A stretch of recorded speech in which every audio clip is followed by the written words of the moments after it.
बाल विवाह, पर्दा प्रथा, सती प्रथा, इन सबको हिंदू समाज की कुरीतियाँ बताया जाता है दोस्तों। पहली बात तो यह है कि इन सबको हमारे ऊपर थोपा गया है, क्योंकि ब्रह्मचर्य 25 वर्षों का शास्त्रों में साफ साफ लिखा हुआ है। यहाँ तो धर्म सीधे सीधे ये कह रहा है कि 25 वर्षों तक ब्रह्मचर्य का पालन करो। पर्दा प्रथा, हमारी कितनी देवियाँ पर्दे में हैं, लेकिन ये भी गुलामी के काल में आई और हमारे ऊपर चेप दी गई कि हिंदू धर्म में ये गलत है। सती प्रथा, रामायण महाभारत का युद्ध हुआ, कितनी सती हो गई ना, ये भी गुलामी के काल में आई, अपना आत्मसम्मान और गौरव बचाने के लिए। दोस्तों, आज का हमारा टॉपिक रहेगा सती प्रथा पर। क्या वाकई सती प्रथा पौराणिक काल से चलती आ रही थी? ये कब शुरू हुई, क्यों शुरू हुई और कब खत्म? आज आपको इन सभी सवालों का जवाब इस वीडियो में मिलेगा। दोस्तों, सती प्रथा की उत्पत्ति और प्रसार बहुत बहस का विषय है। सती प्रथा एक विधवा को उसके मृत पति के साथ जलाने की प्रथा गुप्त काल से पूर्व 500 ईस्वी के आसपास आई लगती है। इतिहासकार विद्या दहेजिया बताते हैं कि सती प्रथा को हिंदू सांस्कृतिक प्रथा के माध्यम से भारतीय समाज में जबरन शामिल किया गया था और 500 ईस्वी के बाद यह सक्रिय प्रथा बन गई। जौहर और सती की विचारधाराएं एक दूसरे को मजबूत करती हैं।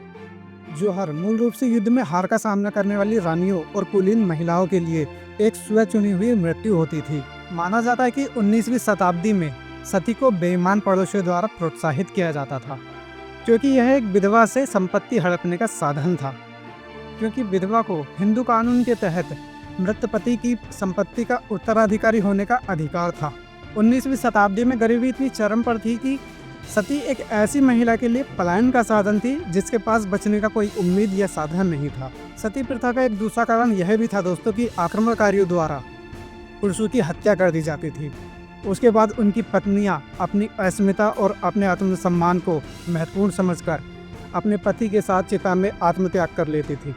जैसे जैसे समय बीतता गया, महिलाओं के इस स्वैच्छिक रूप ने रीति रिवाज का रूप ले लिया, जिसे सती प्रथा के नाम से जाने जाने लगा। क्या आप जानते हैं सती प्रथा का प्रारंभ किसने किया? दोस्तों, हिंदू धार्मिक ग्रंथों के अनुसार देवी सती ने अपने पिता दक्ष द्वारा अपने पति महादेव शिव के तिरस्कार से व्यथित हो यज्ञ की अग्नि में कूदकर आत्मदाह कर लिया।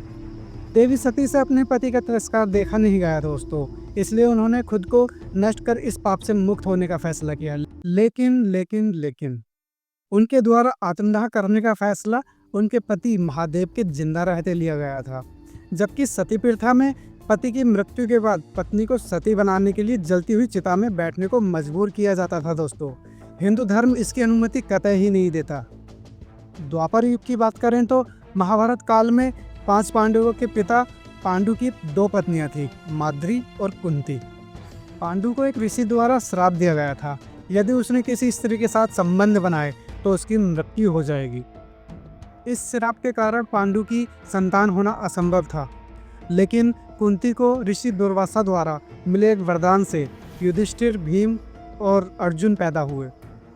यही मंत्र कुंती ने माद्री से बांटे तो पांडु को माद्री से सहदेव और नकुल की प्राप्ति हुई। एक दिन पांडु ने माद्री से संभोग की इच्छा प्रकट की। ऋषि के द्वारा दिए गए श्राप को भूलकर उन दोनों ने संबंध तो बनाए, लेकिन यह संबंध उनकी मृत्यु का कारण बने। पांडु की मृत्यु को माद्री ने अपनी भूल माना और उसकी जलती हुई चिता में सती होने का फैसला किया। इन दोनों कथाओं के अनुसार दोनों पत्नियों द्वारा अपनी इच्छा अनुसार सती होने का फैसला लिया गया था। इन दोनों में से किसी को भी सती होने के लिए मजबूर नहीं किया गया दोस्तों।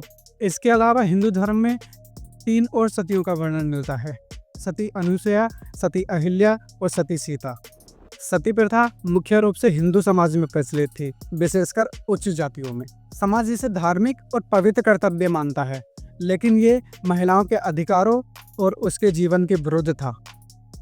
राम मोहन राय जैसे समाज सुधारकों ने सती प्रथा के विरुद्ध आवाज उठाई। उन्होंने इसे अमानवीय और अनैतिक बताया। उन्होंने ब्रिटिश प्रशासन को इस प्रथा को समाप्त करने के लिए प्रेरित किया। 4 दिसंबर 1829 को लॉर्ड विलियम बेंटिक ने सती निषेध अधिनियम पारित किया। इस नियम के अनुसार सती प्रथा को गैर कानूनी और दंडनीय अपराध घोषित कर दिया गया। 1812 में राम मोहन राय ने सती प्रथा पर प्रतिबंध लगाने के लिए अभियान चलाना शुरू किया। उन्होंने महिलाओं को आत्मदाह के खिलाफ मनाने के लिए कोलकाता के शमशान घाटों का दौरा करना शुरू किया। ऐसा करने के लिए निगरानी समूह बनाए गए और अन्य वर्गों का समर्थन मांगा और यह दिखाने के लिए लेख लिखे और उन्हें प्रसारित किया कि हिंदू धर्म में इसकी कोई ज़रूरत नहीं है। वे हिंदू समूह के साथ विवाद में थे, जो नहीं चाहते थे कि सरकार उनके धार्मिक मामलों में हस्तक्षेप करे।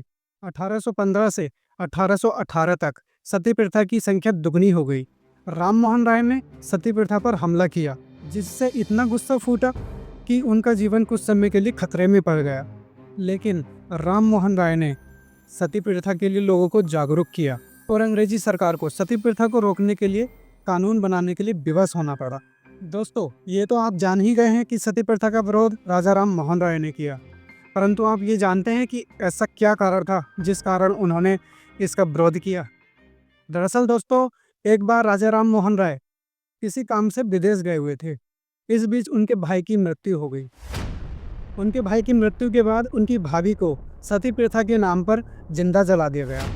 इस घटना से वह काफ़ी आहत हुए और उन्होंने ठान लिया कि जैसा मेरी भाभी के साथ हुआ वैसा वे किसी और महिला के साथ नहीं होने देंगे। महिलाओं को उनके पति की हत्या के बाद इस्लामी हाथों से जलील होने से बचने के लिए पति के शव के साथ जल जाने की प्रथा पर जोर दिया गया।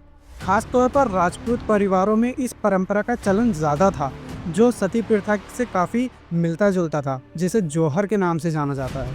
महिलाओं द्वारा खुद बड़ा गड्ढा खोद उसमें आग लगा दी जाती थी और फिर वह उसमें कूद जाती थी। धीरे धीरे भारत में यह प्रथाओं ने अपना दायरा फैलाना शुरू कर दिया। अपनी आंखों के सामने पाप होते हुए देख भी लोग उसे धर्म का आदर करना समझा।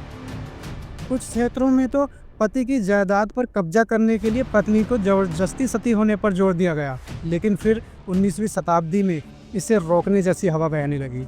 अंततः सन 1829 में सती प्रथा रोकने का कानून पारित किया गया।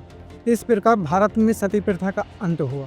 सती प्रथा का अंत एक ऐतिहासिक सामाजिक सुधार था, जो भारतीय समाज को एक अमानवीय कुप्रथा से मुक्ति दिलाने में सहायक रहा। इसमें लॉर्ड विलियम बेंटिक और राम मोहन राय जैसे समाज सुधारकों की अहम भूमिका रही थी। तो दोस्तों, ये वे दो समाज सुधारक थे जिनके कारण भारत से सती प्रथा का अंत हुआ। अगर ये दोनों समाज सुधारक ना होते तो आज भी शायद महिलाओं को जिंदा जलने के लिए मजबूर होना पड़ता।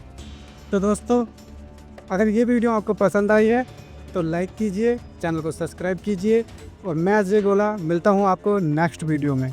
जय हिंद।